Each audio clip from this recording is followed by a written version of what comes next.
Un processus définit un ensemble d'activités reliées entre elles et qui ont pour but d'atteindre un objectif. Les processus permettent donc de décrire comment une organisation atteint ses objectifs. Généralement, on distingue trois grandes familles de processus. Les processus opérationnels, qui présentent le cœur de l'activité métier de l'organisation. Les processus support, qui viennent soutenir les processus opérationnels. Et les processus de pilotage, qui traduisent l'aptitude à satisfaire des exigences de qualité, de performance dans une organisation. Un processus est considéré comme clé par rapport à un objectif spécifique si sa défaillance aura pour conséquence directe d'empêcher l'atteinte de cet objectif. Certaines organisations disposent d'une description formelle de leur processus de façon systématique, mais ce n'est pas le cas de toutes. L'absence de formalisation d'un processus est un risque en soi, car il est difficile, voire impossible, d'avoir une visibilité claire sur les actions et les responsabilités et de pouvoir réaliser un pilotage efficient de la performance. Un risque est un événement ou une situation probable ayant un impact pouvant remettre en cause le fonctionnement de l'activité et l'atteinte des objectifs. Il y a donc un lien direct entre processus et risque.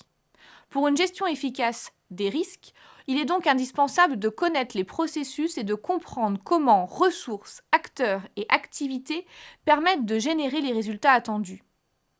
Avoir une description explicite de ces processus facilite l'évaluation des risques opérationnels pouvant avoir un impact sur l'activité et donne une visibilité sur le niveau de maîtrise de ces risques. Il est donc alors possible de faire le lien entre un risque et l'objectif d'un processus, et donc de comprendre l'impact potentiel de ce risque sur l'activité. Un processus peut éventuellement être ensuite modifié afin de limiter l'impact ou la probabilité d'occurrence du risque ou les deux à la fois. Il existe différentes approches pour rapprocher les risques opérationnels des processus. Ces approches sont d'ailleurs souvent complémentaires car elles mettent en évidence différents aspects d'analyse.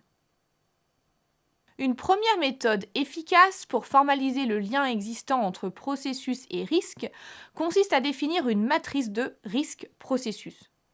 On retrouve en ligne les risques et en colonne les process. Autre approche, celle reposant sur les facteurs de risque.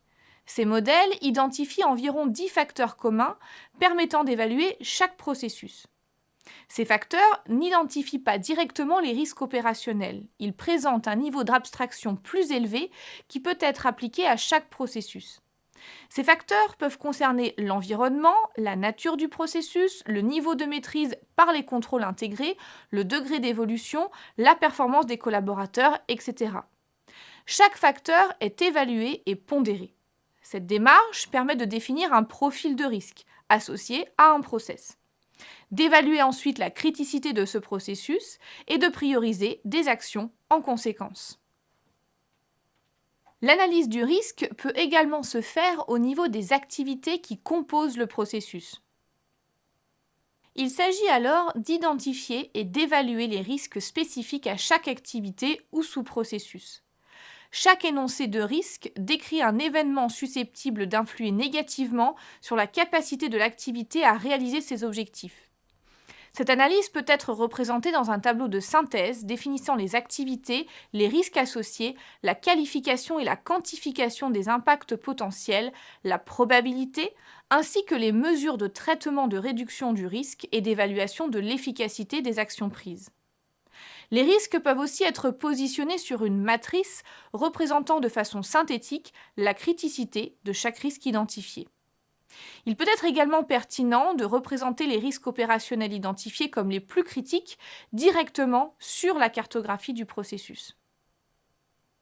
Même si tous les types de risques dans l'organisation ne sont pas directement associés à un processus, quand on parle de risque opérationnel, il est important de faire le lien avec l'activité et les objectifs. La formalisation des processus devient alors un composant essentiel à la gestion des risques.